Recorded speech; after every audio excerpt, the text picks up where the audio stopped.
Hi,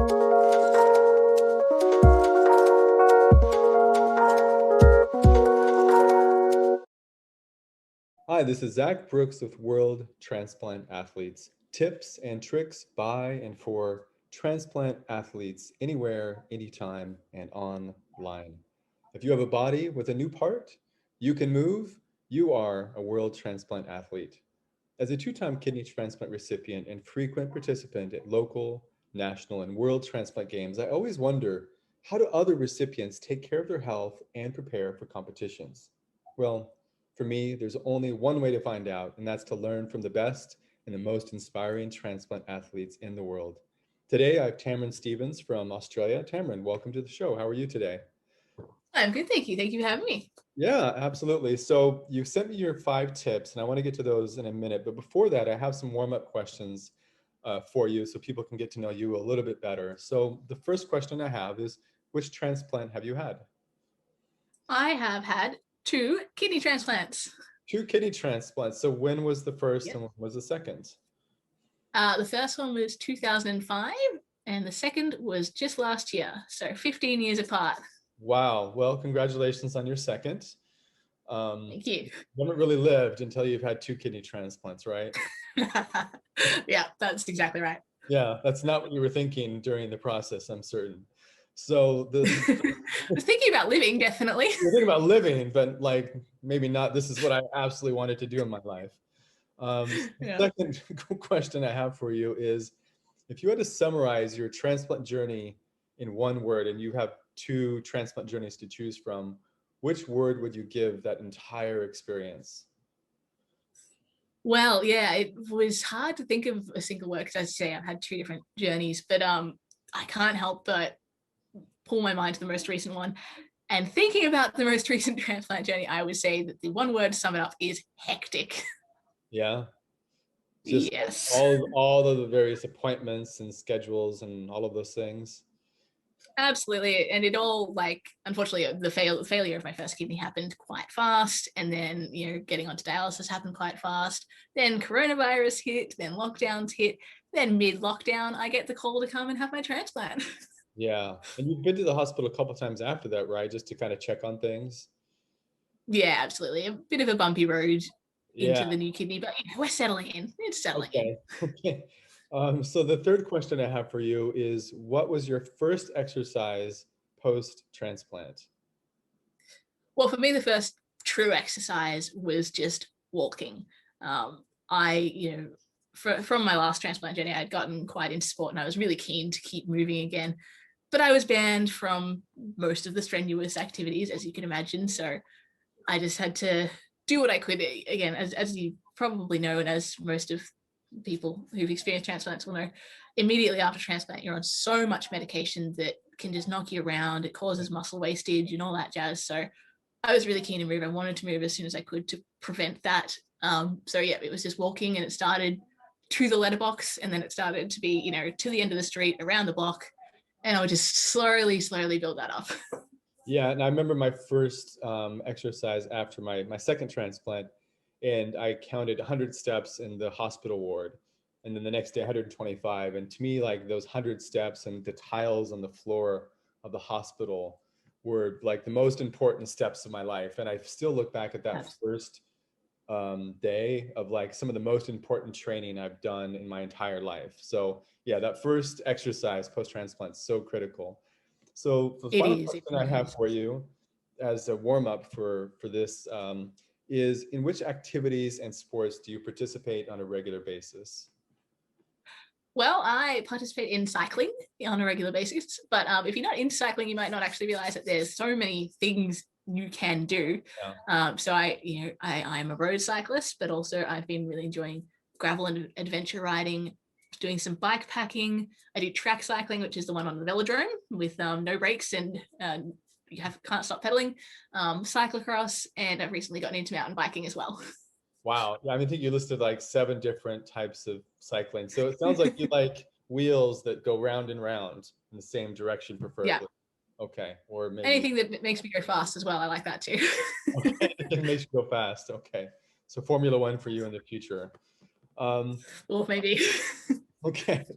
So I invited you today, and you sent to me 5 tips for transplant athletes. You know, if you have a body and a brand new organ, you're a transplant athlete. And so I'm always thinking about a person who's waking up today, somewhere in the world, and they have that new organ, right? What is their life about? So you were really nice to send me 5 tips, and I'm gonna go through those 5 tips, and then we'll go back to the top and have you walk us through those tips. So the first tip you have for everyone is keep it fun.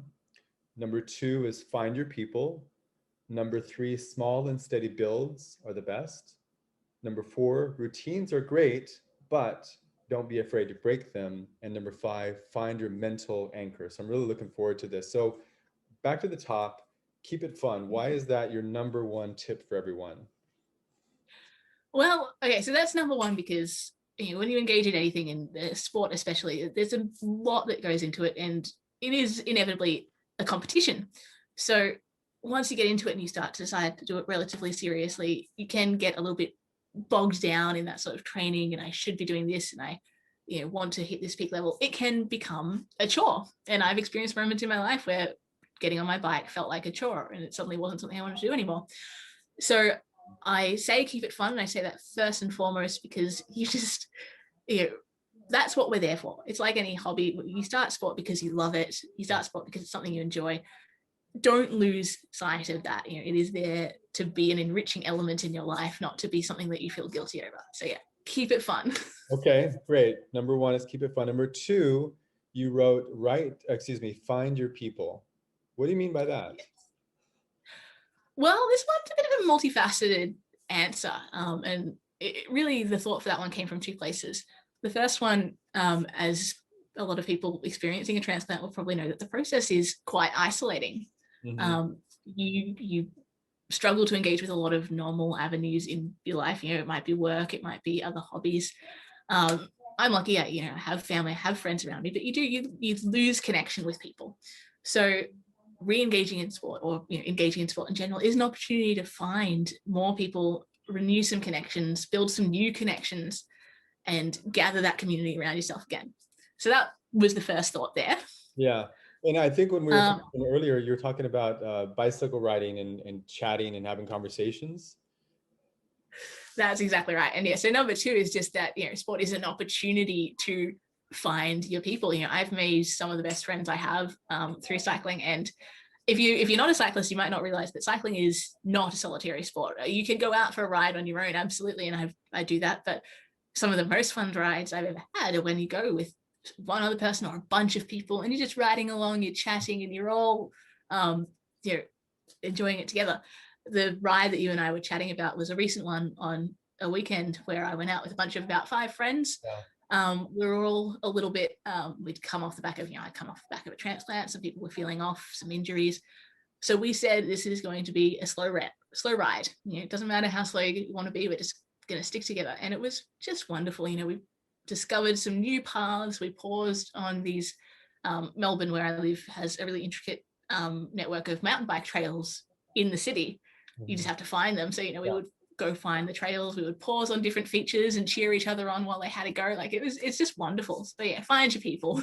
That's awesome. Yeah, my favorite experience similar to that is I was riding my bike. This is in Arizona, and for about an hour, and there was a fireman who I kind of knew generally. We just got to talking, and we ended up riding like 2 extra hours. And I don't even remember what we talked about, and I don't even remember how difficult that day was. And there's a lot of mountains in Arizona where I was, Tucson, but just the conversations people can have, like if you're not in cycling, it's really a wonder. Like if you see 2 people riding their bike next to each other in life, like the conversations they have might be some of the best conversations of their entire life. So yeah, find your people, engage in swimming, whatever your sport is. If you find someone, you're going to be really happy. So the third thing you It wrote, really is like that. yeah, the third thing you wrote here is small and steady builds are the best. Can you talk about that a little bit more? Yeah. So again, sorry, a little bit of a long explanation, but this one comes from kind of a lesson I learned recovering after big events like the World Transplant Games. And it's become something I remind myself of often, in that, when you're engaging in sport and when you're starting that, especially, it's so, you're excited. So you can dive straight in, and often, I've done it many times when I've had a break or coming off the back of a transplant games, you just want to dive straight in and you go big, and you can end up burning yourself out and you're then forcing yourself, unfortunately, to take a bigger break, and it becomes harder to get excited because you're remembering that sort of fatigue and that pain. So I say slow and steady builds are the best, because if you can just build it up nice and easily, you're gonna have a kind of there's gonna be more longevity. Like, you're gonna be able to keep engaging in the sport and enjoying it. And this comes not just from cycling, which is what I enjoy. It's also I have to do a bit of physiotherapy and stuff for my shoulder, and with that I tend to do some strength and conditioning, core work and stuff like that as well. And life gets in the way. Sometimes I don't do it for 2 to 3 weeks, and I'll realize that, and I'll jump back in a couple of times. Thankfully I've learned from it. It hasn't happened in a couple of years, but a couple of times you dive back in, you do your full routine immediately, and your stomach and your shoulders are just aching for the next week, and all of a sudden you've stopped yourself from being able to do it again, and it's just another setback to reestablishing that routine. So yeah, I would urge people to consider slow and steady builds. Just build yourself up, and don't rush too much. Yeah, I think this is such an important one. I think this falls under the category of what I call learning and relearning. So, you can learn the concept of like building slowly to, have maximum fitness, but it's so easy to forget. So you have to constantly remind yourself that like you need to slowly build up in order to get to that next level. Like you said, just 3 weeks off is not very much, but your body 3 weeks later is not the same body. So you have to Exactly. start again. So this is probably falls under the discipline of being a lifetime athlete, especially a transplant athlete. Like you really have to always know that base mark and then go back to it if you've been away too much. So wow, that's a really important one. The I fourth. think it's almost, oh, sorry. Continue. No, please, Tamaryn, continue. I was gonna say, it's almost our signature as transplant athletes, isn't it? We will deal with setbacks. On immunosuppression, you'll get sick, you'll get a cold for longer than other people, you'll be out longer than other people, and it's that rebuild, that setback, that rebuild, it's almost our signature. I think that's a good way to put it. Signature for transplant athletes. So the fourth one you wrote here: our routines are great, but don't be afraid to break them. Can you talk about that a little bit more? Yeah, so I mean, it's kind of funny to talk about this one coming off the back of the last one, because it is almost the opposite. But that's it, it's just speaking to the fact that as we just said, there's setbacks in our life gets in the way, and if you've established a routine, it can't always go ahead when you plan it. So this particular tip is just to say, if you can't do it when you've exactly scheduled it, that's okay. Shuffle them around. My best example for this is the fact that coming back to my physiotherapy and my strength and conditioning, I like to do that in the morning. I like to kind of get out of bed, pot around, eat breakfast, and then do it. Like that was my routine. But recently for me, that hasn't been possible because I'm having to drive to blood tests, I'm having to drive to doctor's appointments in that early in the morning sort of thing, and I'm exhausted by the time I get home, et cetera, et cetera, et cetera. And it's easy to just say I've missed my timing, so I won't do it. But often I'm able to come back later in the day and do it when I'm feeling a bit more in that space. And yes, it's not my routine anymore, but I've changed it. And it's the same with bigger things, riding. If I've scheduled a ride for one day and then one day my body's just not feeling up to it and capable, if you get into that side of I should be doing it mindset, I should be, and keep pushing, sometimes you can do more damage than it's worth. So again, don't be afraid to say, all right, well, this day is becoming my rest day. The next day I'll do my ride. Don't be afraid to move around your routine.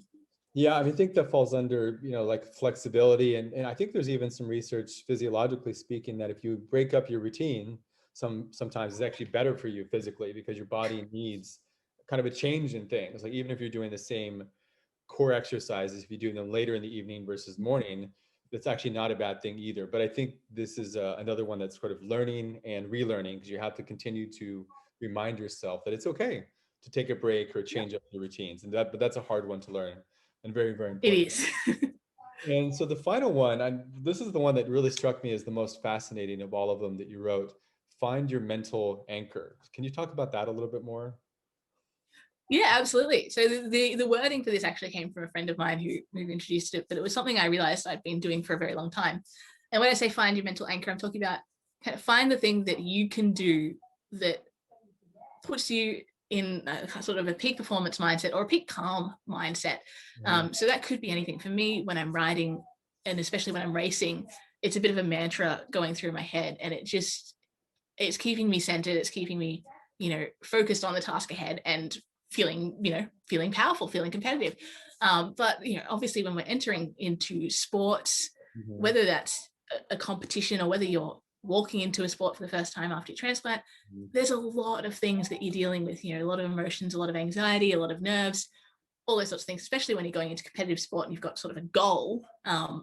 It can be hard to filter all of that out. So if you can establish an action, whether it's, clicking, whether it's how you put on your shoes or a little clap at the start of a match or a race, it can really help ground you and puts you in that peak performance mindset. And it's something you actually have to train, something you have to work on to get that sort of association. This is something that my friend taught me. So, think about it early, think about what's something little you can do at the start line or before a match or game, whatever you're playing, that you can just do to settle yourself and get yourself into that peak performance mindset. Is that yours? Do you clap to get yourself in there?